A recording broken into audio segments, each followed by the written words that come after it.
Tapi saya tahu kepentingan politik Prabowo adalah dia pengen kuat di parlemen biar tidak diganggu. Karena kalau misalnya di parlemen itu tidak kuat dia, maka selalu akan politik transaksional jalan terus. Gini, intinya adalah kalau eksekutif terlalu kuat, parlemen lemah, maka kecenderungannya otoritarianistik, ya, otokratik. Otokratik. Dan itu terjadi pada masa pemerintahan Presiden Jokowi ini. Parlemen lemah sekali, kemudian karena sudah dikuasai semua, sehingga tidak ada kontrol dari parlemen. Dan yang paling potensial ditarik adalah Nasdem dan PKB, sehingga dia narik Nasdem aja udah mayoritas kayaknya, ya. Nasdem aja dia ditarik udah mayoritas. Karena itu kalau dia dapat 1 atau dapat 2, itu bagi dia udah luar biasa. Dan dia tidak memiliki kepentingan untuk dapat 3. Makanya Prabowo tidak datang ke PKS. Sekarang PDIP gimana kalau menurut Bang Refli? Apakah memang ke depan akhirnya memilih jalan yang berbeda? Oposisi, artinya oposisi. PDIP dan Megawati not a single message anymore. Jadi kalau dulu PDIP itu single message. Apa yang dikatakan Megawati itulah sikap PDIP. Sekarang nggak lagi.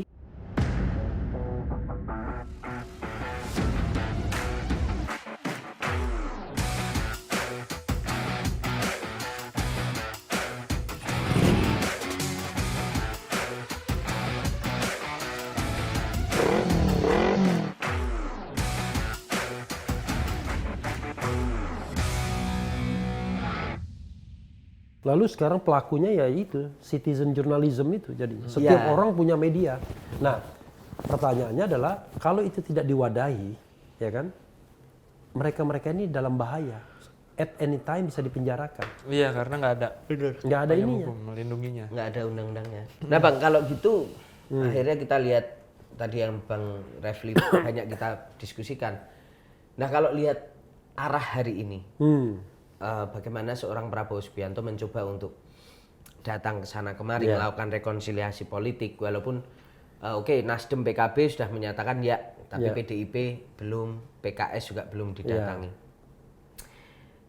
Kalau lihat ini situasinya ke depan, apakah memang nanti masih yakin kalau ada parpol yang siap untuk menjadi oposisi? Oke, saya bicara gini, saya bicara konsep ideal dulu. Orang kadang-kadang, wah itu terlalu idealistik pemikirannya. Gini, kita itu perlu yang tahu yang idealnya dulu. Negosiasinya itu berarti realitas politik, kan begitu. Kalau Anda tidak pernah tahu idealnya, bagaimana Anda kemudian punya politik yang terarah? Nah, kalau kita bicara idealnya adalah 01 dan 03 nggak ikut dalam pemerintahan. Ya kan? Artinya yang ikut dalam pemerintahan partai yang pemenang aja. Sehingga bagi-bagi jabatan di antara mereka itu tidak brutal. Kalau diajak juga partai seperti Nasdem dan PKB kan agak brutal jadinya. Apalagi PKS ikut juga, wah tambah brutal. Nah, sehingga mereka bisa mendapatkan proporsi yang pas dan kabinet bisa dijaga kualitasnya dengan orang-orang. Jangan lupa ini presidensil, bukan parlementer. Sebenarnya penunjukan kader partai itu kan individual basis, basisnya individual. Tapi di Indonesia kita nggak bisa mengatakan kita murni presidensil. Kita presidensil tapi rasa parlementer, ya kan? Baik di eksekutif maupun di parlemen. Nah itu realitas politik namanya. Kalau kita bicara idealitas politik, semua anggota DPR itu oposisi. Karena mereka pengawas, pemerintah. Ya kan? Tapi ini kan tidak. Sebagian ikut pemerintah, sebagian ikut oposisi. Bahkan oposisinya minoritas sekali. Jadi ada yang oposisi sifatnya permanen, ada oposisi yang tematik sifatnya. Tematik. Iya kan? Tematik itu misalnya, wah undang-undang Minerba, siapa yang oposisi, siapa yang tidak. Itu tematik. Kalau saya ingat kalau tidak salah, undang-undang Minerba itu satu-satunya yang work out cuma Demokrat. Yang lainnya ikut semua. Karena itu nikmatnya luar biasa kan. Nah, karena itu kita cari yang idealnya. Tapi saya tahu kepentingan politik Prabowo adalah dia pengen kuat di parlemen biar tidak diganggu. Karena kalau misalnya di parlemen itu tidak kuat dia, maka selalu akan politik transaksional jalan terus. Gini, intinya adalah kalau eksekutif terlalu kuat, parlemen lemah, maka kecenderungannya otoritarianistik, ya, otokratik. Otokratik. Dan itu terjadi pada masa pemerintahan Presiden Jokowi ini. Parlemen lemah sekali. Iya. Kemudian karena sudah dikuasai semua sehingga tidak ada kontrol dari parlemen. Bahkan terhadap kejadian-kejadian luar biasa seperti pembunuhan di kilometer 50 di Kanjuruhan itu nggak ada kontrol parlemennya sama sekali. Plus ijazah palsu dan lain sebagainya nggak ada. Parlemen nggak ribut gitu. Padahal sudah memakan korban nyawa dan korban orang di penjara.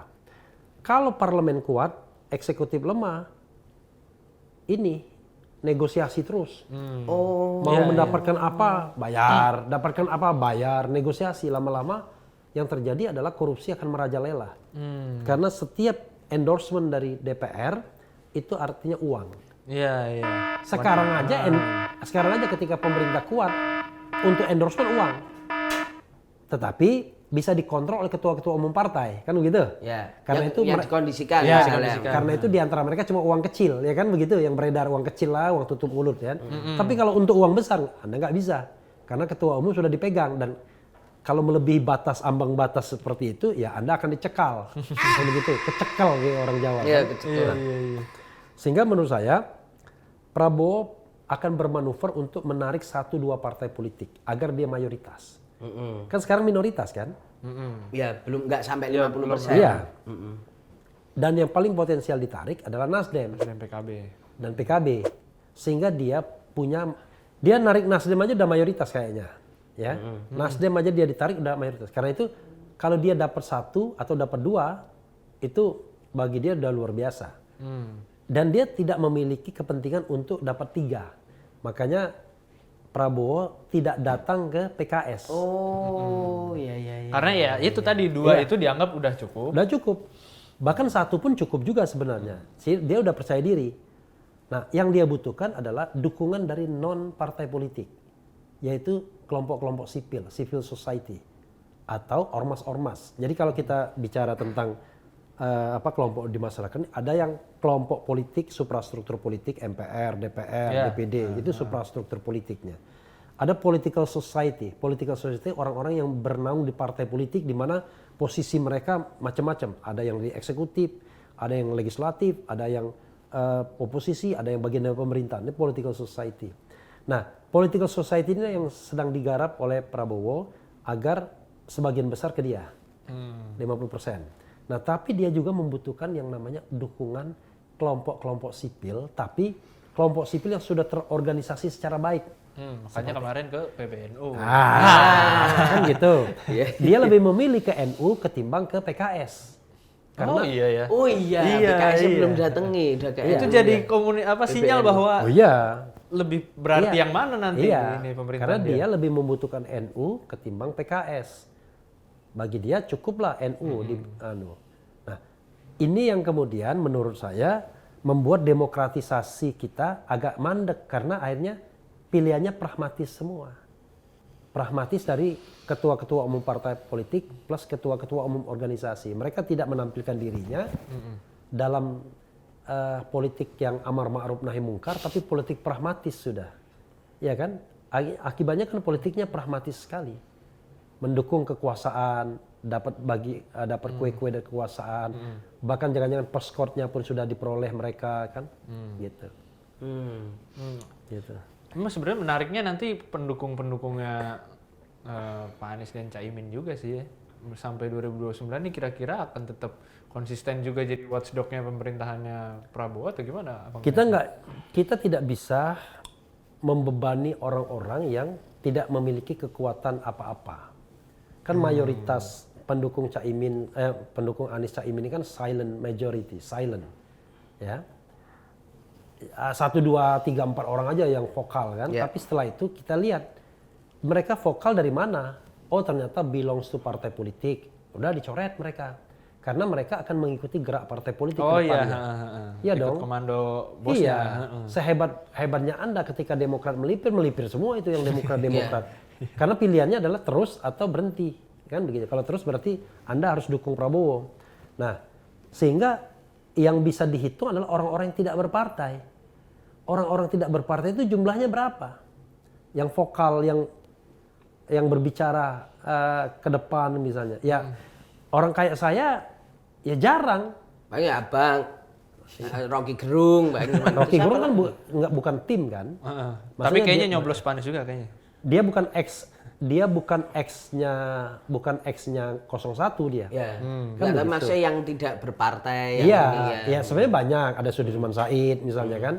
Tetapi ya jelas tidak banyak. Karena itu sebenarnya Anies punya kebutuhan untuk mengidentifikasi pendukung-pendukungnya secara jelas dengan Ya.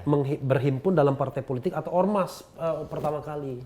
Jadi orang mengkritik, masa pemimpin perubahan kok rehat dulu? Iya, Nggak diminta ada rehat. rehatnya. Iya. Nggak boleh rehat. Yang namanya kecuali nyawa sudah tidak lagi dikandung badan. Waduh. Itu baru selesai itu. perjuangan. Iya, enggak maksudnya pengertian kan kita tidak berjuang ngangkat senjata, tapi kan kita ngangkat suara, ngangkat pena, Iya. ngangkat pemikiran kan. Karena itu nggak ada rehatnya. Terus, nah cuman masalahnya kalau seandainya pilihannya partai politik atau ormas atau koperasi, itu dalam pertimbangan kan harus berbicara dengan banyak orang kan, kan begitu. Tapi kalau rehat, masa rehat ya kan? Nah, Bang, itu tadi Abang juga menarik nih, tadi nyebutin nama Sudirman Said nih. Aku beberapa kali liputan kok, kayaknya kemarin kayak pembubaran Timnas, Sudirman Said mulai nggak muncul. Ada isu-isu berkembang di lapangan tuh, kayaknya Sudirman Said itu udah bisa jalan, bahkan ya mungkin belum lama gitu, atau beberapa waktu belakangan itu sebenarnya dia udah cabut dari Timnas. Itu benar nggak sih, Bang? Saya tidak bisa mengatakan iya dan tidak karena saya cuma pemakan isu juga. Artinya apa yang Anda dapatkan dengan saya dapatkan kurang lebih sama. Oh, oke, tapi kita kan nggak tahu. Cuma ya kan? bedanya adalah saya akan mendapatkan informasi dari seputaran-seputaran situ kan. Nah, gini, menurut saya dalam setiap ketokohan itu, dalam setiap kerumunan atau tim-tim kampanye, tim sukses, itu kan yang susah bergabung nih adalah orang-orang yang punya makom tinggi kan. Iya. Kalau sama-sama makom tinggi kan enggak. Refli sama Anies tidak makom tinggi. Saya cuma pengkritik aja, tapi saya bukan orang yang misalnya punya kemampuan finansial, punya masa, enggak. Saya cuma punya omon-omon doang kan. Omon-omon. Iya, karena itu bagi Anies nggak penting, ya kan. Refli Harun nggak penting, ya kan. Lebih penting mungkin siapa namanya Tom Lembong, ya kan. Lebih penting Leon gitu. Karena mereka real, ibaratnya mereka punya resources, punya jaringan ekonomi mungkin, punya konsep yang lebih bisa dijawantakan. Kalau RH ya omon-omon doang, artinya melayang-melayang sepanjang dia tidak mengganggu kita, it's okay, ya kan? Syukur-syukur dia mau bantu dobrak-dobrak kan. Nah, karena itu saya bukan faktor yang terlalu perlu dia risau, karena saya juga tidak punya ambisi untuk misalnya menjadi gubernur, bupati, wali kota, nggak ada. Jadi nggak ada bahayanya orang kayak saya, ya kan? Bahayanya adalah saya ngomong apa adanya, itu aja bahayanya, ya kan? Nah, Sudirman Said beda. Sudirman Said orang yang hidup dalam pertarungan tidak hanya gagasan, tapi pertarungan jabatan. Jangan lupa dia pernah jadi menteri, pernah menjadi calon gubernur, pernah menjadi calon legislatif. Sehingga kalau seandainya dia digoda untuk menjadi calon DKI 1 misalnya, saya pikir akan dia pertimbangkan. Kalau Refli Harun disuruh jadi gubernur DKI, Anda mimpi. Jadi langsung from the beginning saya sudah mengatakan saya tidak mungkin. Ya kan? Karena saya sadar diri. Saya ini bukan siapa-siapa. Ya kan? Tidak punya masa ideologis. Tapi kan Anda punya subscriber. Subscriber itu dunia maya. Imajiner kalau artinya mulai pisah jalannya karena memang aku juga mendapatkan info kayak Sudirman Said tertarik DKI 1 juga itu Bang. Ya kalau dari dia kan nggak tahu saya ya. Tapi saya pernah berpikir melakukan simulasi dengan seorang teman. Oke. Saya sih tidak setuju Anies, ya kan? Karena Anies levelnya harusnya udah naik. Beyond lah. Apalagi lagi-lagi Nasdem yang mau nawarin kemarin. Nawarin. Loh, kayaknya Nasdem ini selalu main dua kaki. Kalau saya harus tolak aja. Masa Nasdem lagi? Ya kan?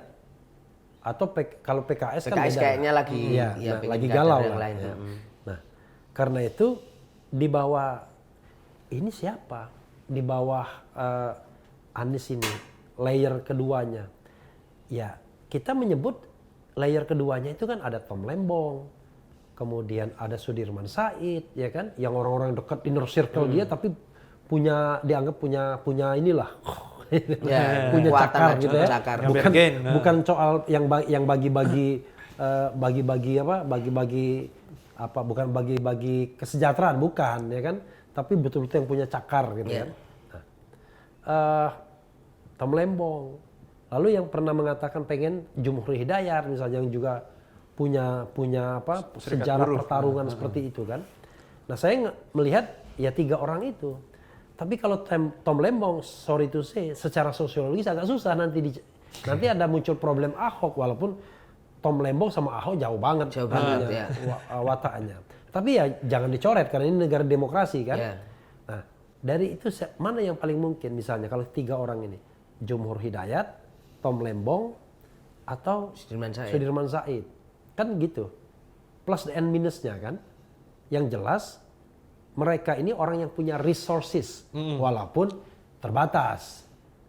Tidak seperti konglomerat umum, tapi pasti lebih kaya dari Refli Harun, kira-kira begitu. Nah, tinggal pilih. Hanya masalahnya adalah memang belum ada tokoh yang akan lebih kuat popularitasnya dibandingkan Anies. Tapi kalau Anies mengendorse mereka, salah satunya, ya kan, mengendorse mereka masih ada harapan. Artinya kita akan berkelahi lagi dengan negara yang akan cawi-cawi memenangkan Kaisang misalnya. Umurnya belum cukup bang. Ya tapi kan MK kan ada paman. Kalau kita lihat track record ya sangat mungkin juga ya dibikin-bikin. Kalau nggak pakai paman, pakai 5 orang hakim itu kan, gitu, yang sudah menyediakan diri untuk membela kekuasaan istana. Nah, karena itu menurut saya lebih baik jangan Anies, majukan saja orang yang di endorse. Tapi kalau misalnya Sudirman Said sudah begini sama Anies, gimana caranya? Menurut saya itu adalah titik rekonsiliasi. Mungkin ya, titik rekonsiliasi. Jadi Anies dukung Sudirman Said, dia siapkan ormas pendukungnya, dan itu cikal bakal menjadi partai politik. Jadi ya bisa ada momentum itu iya, ya Bang ya. Dan Anies akan menjadi kingmaker tingkat DKI. Tidak tingkat DKI, tingkat nasional. Loh, untuk pilkada bang? Loh, kan pilkadanya seluruh Indonesia. Oh, jadi endorsementnya nggak terbatas di Iya, DKI. Iya, dia nanti bisa mengendorse calon di manapun, Banyuwangi kayak calon dimanapun. Kan tinggal dia nanti rapat sama ormasnya atau partai politiknya, lalu kita mau mengarahkan dukungan kemana. Kan begitu, jadi dia jadi kingmaker. Walaupun nggak mudah, tapi paling tidak semangat relawan itu dipelihara. Dan relawan menunggu apa perintah selanjutnya. Ya biasanya relawan yang galau ya, yang tadinya ribut-ribut, yang tadinya ada kerjaan, pasang bendera, tiba-tiba dia bingung, nganggur gitu kan. Iya, menunggu. Gitu. Kira-kira seberapa kuat bang endorse-nya Mas Anies di DKI gitu kan? 2017 beliau menangnya 58%, tapi kemarin di Pilpres 40 berapa persen kalah sama Pak Prabowo gitu secara angka. Cuma ya. dapat 24%. Ya, Anda yakin nggak angka itu ada? Secara angka bang di formulir KPU. Makanya kan yang menjadi persoalan kan itu. Tapi dengan saya sudah sebutkan anomali. 58%, Gerindra kok cuma 16. Kemudian Pilpres kok 24 juta lebih banyak dibandingkan Pileg partai pendukungnya kan misalnya. Nah, karena itu endorsement dari Anies itu adalah pintu pertama untuk bertarung. Tapi kalau nggak ada endorsement dari Anies, maka dia akan mengemis dari partai politik. Ya sama aja kalau ngemis-ngemis dari partai politik, permainannya sama. Ya kan? Gitu. Jadi kalau partai politiknya oposisi, misalnya gini, let's say PKS oposisi. Menurut saya kalau PKS dukung Sudirman Said, bagus. Tapi lebih baik dia maju sebagai calon independen. Tapi PKS yang dukung gitu loh. Tapi jalurnya independen. Ketimbang dia harus cari partai lain untuk bernegosiasi dan lain sebagainya. Oh, nanti berat di DKI. Siapa bilang? Kalau sudah menang itu paling enak.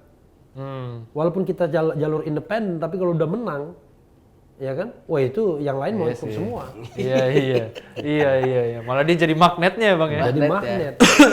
Karena beroposisi itu pahit, kawan. Iya itu dia. Ya kan? Gula tidak dapat, ya kan? Gitu.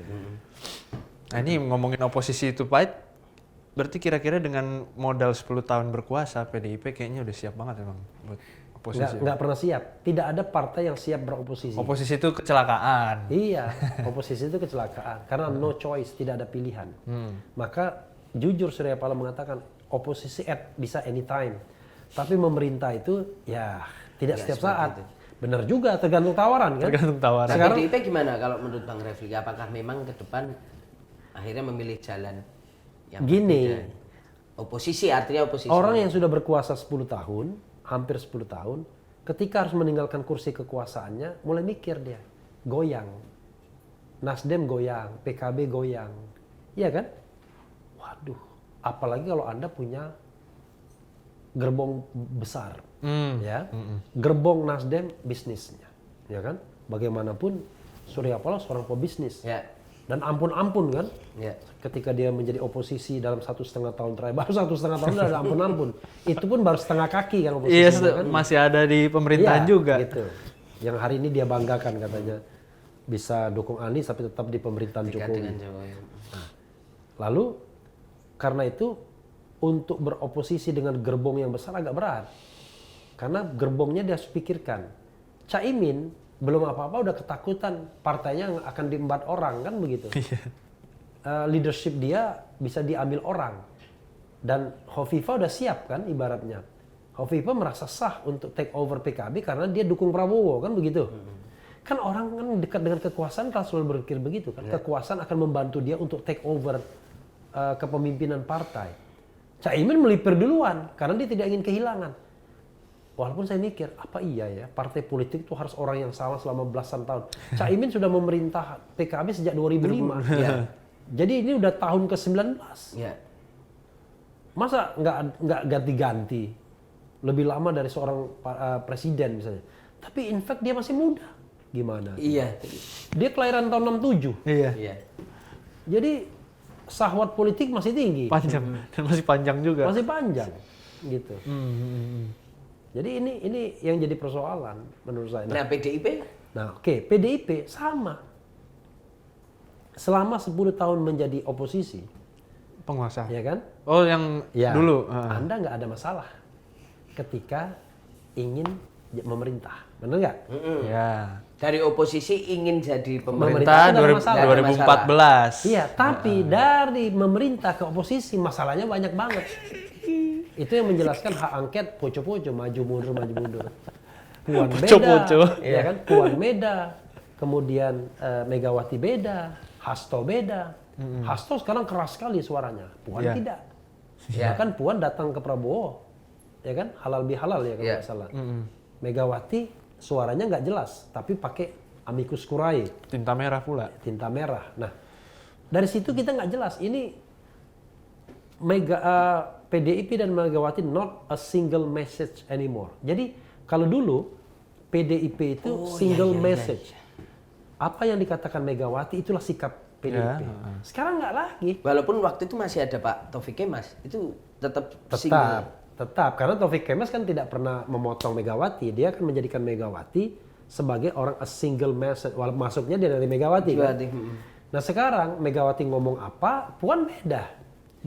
Ketika Megawati kasih amicus curiae, Puan datang ke halal bihalal. Artinya berbeda. Megawati terus Hasto bilang hak angket, Puan tidak bereaksi apa-apa sebagai leadership di DPR, sebagai ketua DPR yang harusnya memelihara semangat itu. Tidak terima. Karena itu lebih berat bagi PDIP setelah berkuasa hampir 10 tahun menjadi oposisi itu jauh lebih berat. Karena banyak catatannya. Hey BTS, hey ini, hey itu dan lain sebagainya. Itu yang lebih susah. Oh, Halo, ya, Harun Masiku. Itu. Harun Masiku, halo. Nah, PKS sebenarnya nggak berat. Cuman kegalauan PKS saya tahu. Dua kegalauannya. Kok kita ini sudah 10 tahun menjadi oposisi, tapi kok insentifnya kecil banget, cuma 3 kursi nambah. Dari 50 ke 53. Walaupun pada 2019 dia mendapatkan efek elektoral dari 40 ke 50 waktu itu. Karena jatuh di daging kan. Ya. Nah, 40 ke 50. Tapi ini ketika dia mengendorse Anies yang harusnya jauh lebih identik dengan PKS, 53. Cuma 3 naiknya. kan? Beda dengan PKS. Dari oposisi ke oposisi itu relatif gampang, nggak banyak catatan. Tidak ada yang perlu dipertahankan, ya kan? Yang membuat kita akan menangis kalau kehilangan itu kan. Cuma saya paham PKS ini galau 2 hal menurut saya. Pertama, kok insentif dia kecil banget. Kursi dia dari 50 ke 53. Padahal dia sudah beroposisi 9 tahun. Sementara mu'alaf oposisi naiknya lebih gede. Panen ya. Iya, panen 10 kursi. Nah, ini kan shock dia. Padahal dari sisi identifikasi dengan Anies, menurut saya PKS harusnya nggak kalah 53. Yang kedua, PKS ini tidak pernah masalah sama Prabowo. Karena justru dia partai yang mendukung Prabowo di 2 edisi Pilpres. Di 14 sama 19. 19. Justru dia spektrum politiknya jauh sama PDIP. Nah, apa jadinya kalau seandainya dia kan berpikir, saya pilih PDIP jadi oposisi atau pilih Prabowo menjadi pemerintah, bagian pemerintah. Ya kan begitu? Makanya di tubuh PKS itu ada 2 faksi. Faksi Abu Bakar dan faksi non Abu Bakar lah. Kalau Abu Bakar Al-Habsyi mendorong gabung dengan pemerintahan. Karena ya itulah orientasi politik Abu Bakar. Beda sama orientasi politik Ahmad Saiku mungkin ya. Atau Dewan Suronya itu agak berbeda. Nah dari sini menurut saya, waduh, PKS ini galau. Karena itu dia untung-untungan. Nah dalam untung-untungan itu, untung Prabowo nggak datang ke PKS. Kalau Prabowo datang ke PKS sudah tambah jadi dia. Karena kita berharap harus ada oposisi yang menurut saya walaupun ideologinya berbeda, tapi dia beroposisi. Karena di Indonesia ini pertarungannya bukan lagi ideologi. Pertarungannya adalah idealisme dan pragmatisme. Semua partai pragmatis. Demokrasi tidak tegak. Demokrasi yang tegak itu demokrasi curang semua. Mau di pilkada, pejabat yang terpilih pejabat korup semua. You name it. Pejabat itu setelah dia jadi pejabat bukan tambah miskin, tambah kaya. Sahamnya naik, pendapatannya naik, you name it. Ada nggak menteri-menteri? Dulu mungkin pada periode pertama menteri X idealis. Pada periode kedua sudah jadi pengepul katanya, ya kan? Nah, ini yang menurut saya akhirnya, waduh, kita nggak bisa. Jadi walaupun ideologinya berbeda jauh antara PKS dan PDIP, tapi kita membutuhkan partai yang tetap di luar pemerintahan yang kritis, di mana kita bisa menitipkan suara ke mereka. Kan begitu? Yang kanan nitipnya ke PKS, yang nasionalis kiri nitipnya ke PDIP. Kan begitu? Jadi gempurannya, politiknya adalah politik bermartabat, yang jujur, yang amanah, kan begitu. Itu yang nggak punya. Sementara Prabowo dan Gerindranya politik pragmatis sekali, dia kanan kiri oke aja. Siapapun bisa bergabung dengan Prabowo. Tapi memang PDI akhirnya nanti di parlemen bisa cukup ini ya kuat ya, mengimbangi ya oposisi ketika misalnya Mbak Puannya dipilih lagi jadi ketua DPR. Ya, theoretically kan pasti dia lagi kan. Kecuali ada perubahan yang signifikan sekali, tapi siapa kan? Itu Hasto kan juga nggak nyalon, kemudian Ganjar juga nggak nyalon, tiba-tiba orang lain, nggak mungkin lah Megawati tega. Dan Puan juga barangkali berani memveto maknya sendiri kan? Ya kan, ibaratnya ini kan soal yang anak yang ngambek sama mak bisa jadi. Karena itu menurut saya Puan akan menjadi ketua partai, tapi Puan faktor yang melemahkan oposisi. Kenapa? 10 tahun menjadi oposisi, Puan bukan siapa-siapa. Tapi Puan siapa-siapa ketika dia menjabat. Ketika PDIP memerintah, Jokowi menang. Karena Puan adalah manusia yang baru berarti kalau dia menjabat. Begitu dia tidak menjabat, dia nggak punya arti. Dalam pengertian nggak punya arti itu bukan makhluk yang berwacana dia kan, Iya. bukan orang yang bersuara. Benar. Kartunya nggak hidup ya. Iya, Bang, kartunya nggak hidup kalau dia nggak punya jabatan. Kan ada orang yang punya jabatan hidup, begitu nggak punya jabatan sudah Iya. nobody. Nah, dia kan jadi begitu nggak punya jabatan nobody dia. Pribadi. Kan begitu, walaupun dia masih tetap ketua DPP tapi ada Megawatinya kan. Iya. Karena itu menurut saya ya Puan terlahir bukan dengan mental oposisi. Bukan terlahir dengan bukan mental memperjuangkan value. Tapi terlahir dengan legacy yang gila-gilaan. Cucu presiden pertama, anak mantan presiden, anak ketua MPR. Iya. Jadi legasinya luar biasa. Sehingga menurut saya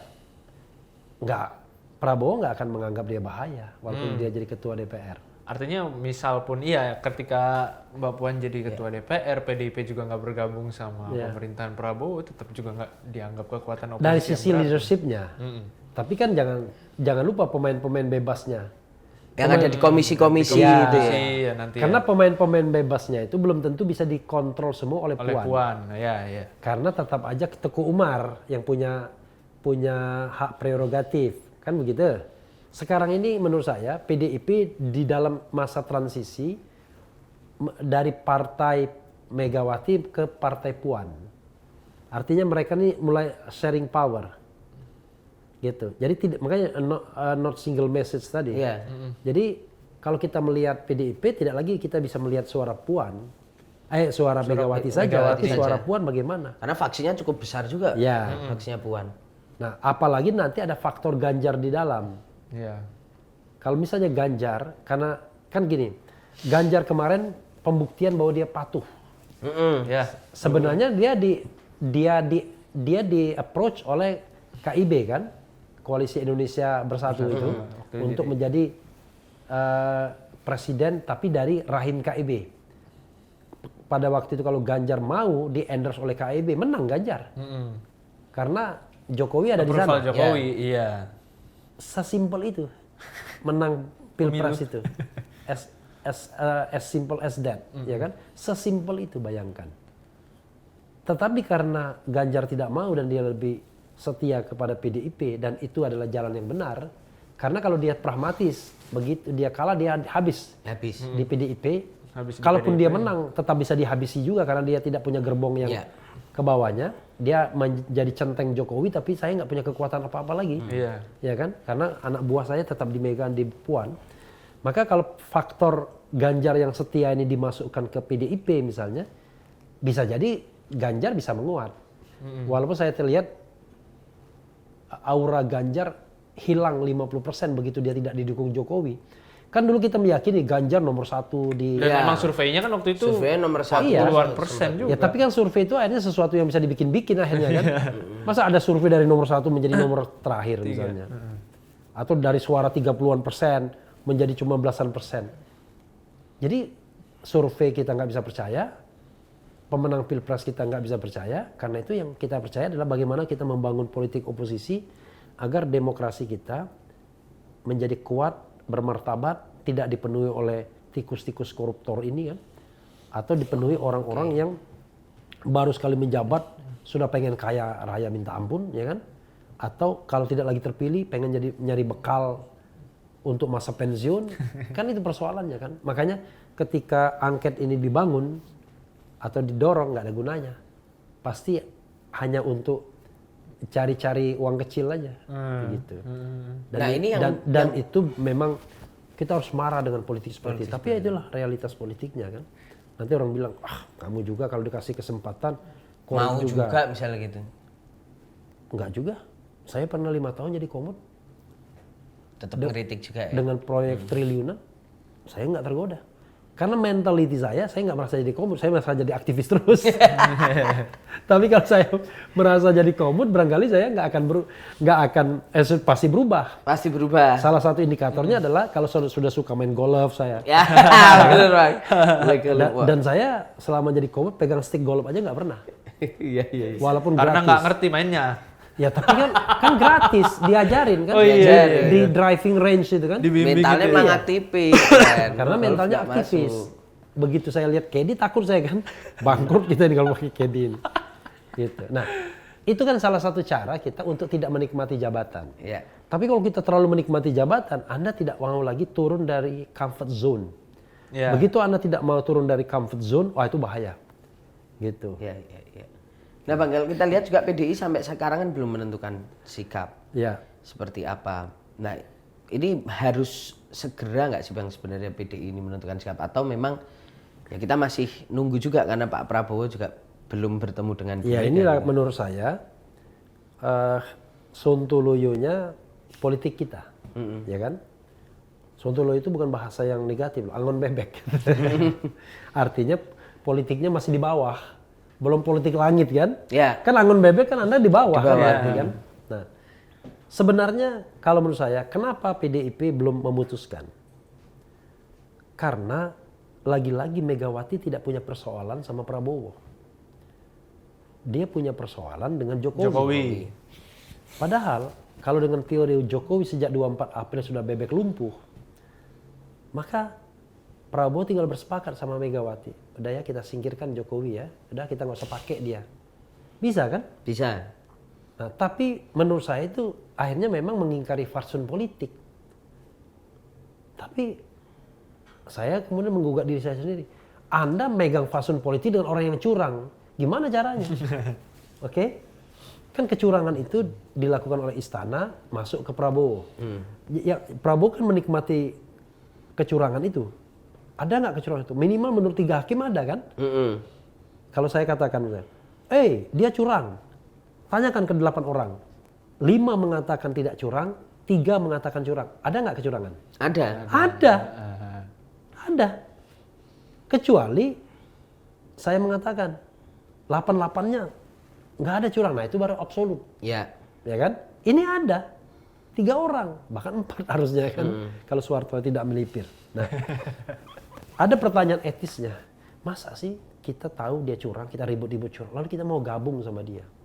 Kenapa Anda tidak membangun demarkasi dari awal? Anda curang, ambil kekuasaan itu buat Anda. Saya mau mengontrol Anda sebagai oposisi. Syukur-syukur Anda menjadi sadar dan baik. Kan begitu? Anda rekrut orang-orang hebat. Anda rekrut orang-orang amanah. Anda sejahterakan Indonesia. Saya akan angkat topi pada Anda. Tapi tetap saya di oposisi, garis oposisi. Karena saya tidak pernah mengakui kecurangan Anda. Kan begitu harusnya. Nah, idealnya. Tapi PDIP kan tidak akan pernah begitu. PDIP ini sedang menunggu berakhirnya kemesraan Jokowi dan Prabowo. Begitu berakhir, masuk dia. Sekarang pertanyaannya yang paling ditakutkan Jokowi adalah nggak ada lagi orang mau mendengar dia. Sekarang pertanyaannya, siapa yang mau mendengarkan Jokowi? Apalagi setelah lengser. Iya, dia 5,5 bulan tinggal jabatannya. Orang yang bakal dilantik sudah ada, namanya Prabowo.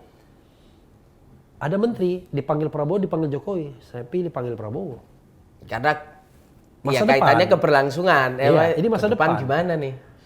Bahkan kira-kira Gibran tahan berapa lama? Menurut saya Gibran nggak akan tahan berapa lama. Iya. Sebentar aja dia udah stres dia. Karena nggak ada fungsinya dia. Nggak diajak dia. Di dalam apapun. Saya membaca, ngakak saya bilang. Gibran, baca di Kompas nggak salah. Akan ajak Megawati, diskusi Megawati tentukan kabinet. Dia aja belum tentu diajak Prabowo gitu. Ya benar juga. Iya. Coba Anda lihat, mana Gibran yang diajak Prabowo di dalam manuver-manuver politik. Dan nggak ada diajak. Ke Cina dia nggak ikut. Ya. Ke Nasdem Tower dia nggak ikut. Nggak ikut. Ke PKB enggak. PKB nggak ada yang ikut ya. Kita tidak pernah melihat kebersamaan Prabowo Gibran kecuali ketika datang Ke KPU. ke KPU. Atau ini lebaran yang dia ke rumah Prabowo. iya. Udah. Nggak ada. Nah, dari situ menunjukkan bahwa Prabowo tidak melibatkan Gibran. Kalaupun dia harus bicara sama bapaknya. Ngapain saya bicara sama anak kecil? Ya. Jadi ini betul-betul tragedi bagi Republik Indonesia. Yang terpilih Gibran tapi dia bicara sama bapaknya. Iya. Iya kan? Nah, dia sekarang bernegosiasi. Jokowi konon ya, isunya kan, mengendorse 4 orang untuk dijadikan Menteri. menteri. Konon ya, dia ingin pertahankan Bahlil yang banyak jasanya dalam tanda kutip, Erick Thohir yang banyak jasanya dalam tanda kutip, Listio Sigit yang banyak jasanya dalam tanda kutip, Pratikno yang banyak jasanya dalam tanda kutip. Ini kan orang-orang yang berjasa semua nih. Menjaga kekuasaan Jokowi ya. Ya termasuk pemenangan juga Pemenangan, lah. ya. Ya kan? Itu kan sudah rahasia umum, cuman kan kita seperti pornografi politik. Kita tahu dan kita merasakan banyak yang ngomong gitu, tapi nggak bisa diungkapkan. buktinya. Begitu dicari buktinya nggak ada buktinya, kayak orang kentut aja kan siapa nih.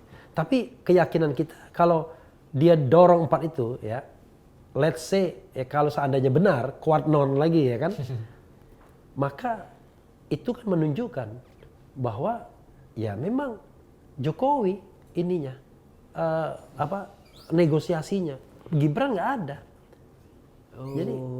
Jadi dengan Jokowi, nah pertanyaannya adalah sekuat apa Jokowi masih mencengkeram Prabowo? Oke. Gini caranya, Anda jangan main-main. Kalau Anda macam-macam, akan saya perintahkan KPK tangkap Anda. Karena kan Anda ada masalah food estate, ada masalah di pembelian pesawat Emirates. Kira-kira berani nggak Jokowi ngancam Prabowo dalam kondisi seperti ini dengan begitu? Begitu dia perintahkan KPK untuk undangan, KPK bilang, jangan Pak, kami Pak. Kalau Prabowo kami belum berani Pak. Jaksa Agung, oh jangan Pak. Polisi, jangan Pak. Jangan-jangan jangan Pak semua kan? Bener nggak? Iya, karena urusannya kan sama pemerintahan berikutnya yang dipimpin Prabowo. Sebaliknya Prabowo, setelah tanggal 20, kamu jangan macam-macam ya. Nanti saya perintahkan nanti Jaksa Agung nangkap kamu. Ya, kamu jangan macam-macam. Saya perintahkan Kapolri nangkap kamu. Jangan macam-macam. Bisa nggak? Bisa lah. Bisa. Setelah dia ganti dengan orang-orang dia semua, udah. Semua orang, even orang lama pun kalau dia perintahkan, tangkap juga. Itulah yang namanya dalam politik itu tidak ada teman dan lawan yang abadi. Nah mungkin juga kalau tadi Bang Refli sempat menyinggung ada 4 orang yang isunya dititipkan Pak Jokowi ke Pak Prabowo. Iya. Mungkin hubungan mereka renggang atau enggaknya kan kita melihat sejauh apa 4 orang ini diakomodir dalam kabinet Tidak ke depan begitu. ya? Atau gimana Bang? Prabowo panggil 4 orang itu. Hei, kamu dititipkan ke Pak Jokowi. Oke, saya ambil Anda. Tapi loyalitas ke saya ya. Kalau enggak saya pecat Anda. Prabowo mungkin ngomong seperti itu karena dia senior.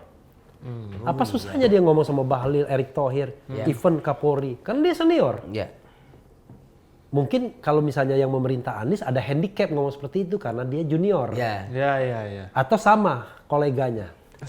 Umurnya Levelnya sama. selevel Tapi dia merasa dia senior. Dia nggak akan ngomong begitu dengan Surya Paloh.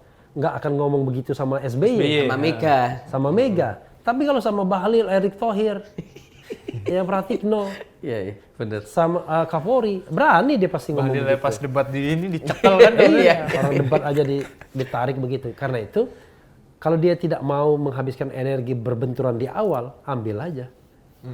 Oh, kesetiaannya diambil gitu Ambil, ya. kalau nggak setia diganti. Optasi langsung. Kooptasi. Dan Anda kalau orang pragmatis, kira-kira ganti tuan, ganti nggak sikap Anda? Udahlah, saya jamin 100%. langsung ganti. Ada kan? Iya. Yang man of flexible, ya kan? Man of flexible. Flexibility-nya tinggi. Nah oke, berarti terakhir Bang, Oke. berarti demokrasi kita ini artinya dari diskusi kita sangat bergantung nanti seberapa kuat oposisi kita akan Seberapa Bergerak, bernyali bernyali. siapa yang mau jadi Enggak, oposisi. saya kira demokrasi kita akan kuat seberapa banyak ada orang man of value, ya, person of value. Kalau man nanti nggak ada perempuannya, person of value. Karena ada kan itu kan man of contradiction, ya kan? Ya. Nah, ini man atau person of value. Sejauh mana orang-orang tersebut memegang value, memegang nilai. Anda so-called berada di oposisi, tapi begitu pembahasan anggaran, Anda jadi kerumunan yang grogoti anggaran nggak ada gunanya. Ya. Emang oposisi nggak main anggaran juga, ya kan? Karena itu man of value atau person of value. Dan kalau Anda gabung dengan pemerintahan yang pragmatis seperti sekarang ini, saya jamin Anda tidak akan menjadi person of value. Kecuali tadi, Prabowo radikal mengatakan, saya tahu negara kita ini hancur demokrasinya. Kita tahu kita menang dengan curang. Kita tahu bahwa Jokowi mengeluarkan bansos. Udahlah, itu kan sudah kita tahu semua. Tapi saya tidak mau negara seperti ini berlangsungnya. Karena itu saya mau reset up. Saya mau shutdown sedikit, shutdown lah. Lalu kemudian saya mau hidupkan lagi tetapi dengan hal-hal yang baik. Anda, ya kan? X, saya tahu Anda ngapain pemilu kemarin, ya kan? Saya tahu Anda bocorin uang anggaran di mana. Udah, cukup. Saya tidak akan apa-apakan Anda, tapi Anda tidak perlu gabung dengan pemerintahan. Saya mau cari orang-orang baik di pemerintahan ini, dan saya tidak akan KKN. Kalau itu baru kita punya harapan. Oke. Ya kan? Tapi makanya saya katakan itu seperti pemilu di comberan, tapi kita mendapatkan pemimpin yang enlightened, pemimpin yang tercerahkan. Pemilunya comberan, tapi enlightened. Tapi kalau dari awal dia ambil orang-orang yang kita sebutkan tadi, ada masalah impor gula, ada masalah minyak goreng, ada masalah HPH, hutan dan lain sebagainya. Mau gimana kita mau berharap ada person of value di dalam kabinet? Ya. Yang terjadi adalah orang pragmatis semua yang melingkari dia. Saya sampai sekarang tidak habis pikir ya, orang mendukung Prabowo Gibran itu nggak habis pikir. Prabowo anak kandung Orde Baru, 26 tahun kita diperintah Soeharto, sekarang 26 tahun kemudian diperintah menantunya. Lalu ada Gibran di situ yang nggak jelas siapa dia, track recordnya seperti apa, tiba-tiba dia duduk di situ. Nah, saya tidak terima kalau orang kemudian mendukung yang ini. Berarti Anda pragmatis kelas tinggi, ya kan? Atau Anda hanya manusia politik, man of politik, ya? Manusia politik, karena Anda tidak bisa ke A, Anda melipir ke B, kan begitu? Ya, karena matter suka of sama melipir yang ini. jadi, Ya, kan? matter of melipir ya. Ya kan? Matter of melipir. Budiman Sujatmiko karena dia tidak lagi di inner circle, mungkin dia kesal juga, mungkin ya. Ini dengan segala hormat dengan Budiman, saya udah berjuang jadi menteri aja kagak, ya kan misalnya Ya, gitu. misalnya. Mending saya melipir ke sini. Nah kita lihat nanti jadi menteri nggak dia. Begitu dia tidak jadi menteri, saya kira agak putus asa juga dia lama-lama. Karena saya pikir dia menganggap, waduh ini menteri desa di tangan saya kan, paling tidak kan. Nah, jadi kalau tidak ada person of value di sana dan dimulai dari Prabowo-nya, maka tidak ada harapan bagi demokratisasi kita. Artinya harapan tinggal orang-orang yang berjuang di luar garis oposisi. Tapi Anda tidak bisa berharap ada pemilu 2009 yang jujur dan adil, nggak bisa. Karena mereka masih di sana. Mereka akan mempertahankan instrumen kecurangan itu. Karena mereka tahu betul. Karena works ya, terbukti works. Pemimpin yang menang secara curang tidak berkepentingan terhadap demokrasi, termasuk demokrasi elektoral. Ngapain saya bangun demokrasi elektoral? Toh saya tahu menangnya bukan dengan cara begitu. Iya. Coba lihat capres yang paling banyak kampanye, yang paling sedikit kampanye. Prabowo Gibran hampir nggak pernah kampanye, menang tapi. Sementara Anies, Ganjar, udah keliling-keliling seluruh Indonesia nggak menang, jauh suaranya bahkan. Nah artinya dia nggak berkepentingan terhadap demokrasi kalau tidak enlightened. Tapi kita berharap mudah-mudahan enlightened, mudah-mudahan dia benar cinta negara ini. Kalau Anda cinta negara ini, ya, hai pemimpin yang sudah dipilih so-called 58%, kan begitu. Maka Anda tidak akan mengorbankan jabatan kepresidenan Anda untuk mengakomodasi para koruptor, mengakomodasi orang yang tidak bermental man of value, ya kan? Anda harus mencari orang-orang terbaik. Tendanglah orang-orang yang kemarin nggak benar, dan Anda tahu siapa yang nggak benar itu, siapa yang korup, siapa yang ketika menjabat ternyata kekayaannya luar biasa berlipat-lipat, siapa yang main tambang, kan Anda tahu semua. Karena itu sudah kita sama-sama cuci tangan. Saya mau saya set up negara ini. Saya akan tarik orang-orang yang tidak ada masalah, orang-orang yang memang tulus untuk berbuat bagi negara ini. Tapi kalau si A, si B, si C yang sepanjang diskusi kita sebut nama-namanya, udah from the beginning, dari awal saya akan tahu. Udah tahu endingnya? Iya, sudah tahu endingnya. Ini nggak akan kemana-mana. Ya kan? Siap. Oke, terima kasih Ya. Bang Refli Harun atas ini ngobrol seru panjang lebarnya bersama kita ini. Luar biasa. Tepuk tangan lah kita, mantap. Dan nanti kita ketemu lagi. Sehat-sehat selalu ya Bang ya. Amin. Sehat selalu dalam apapun yang sedang diperjuangkan. Sepanjang kompas.com ya. Kompas.com ini mau mengundang orang seperti saya, masih ada harapan demokrasi. Mantap. Begitu sahabat Kompas.com, terima kasih untuk kebersamaannya. Saya Tata Gurito. Saya Vittorio. Ketemu lagi di Ngegas dan Nampol berikutnya. See ya.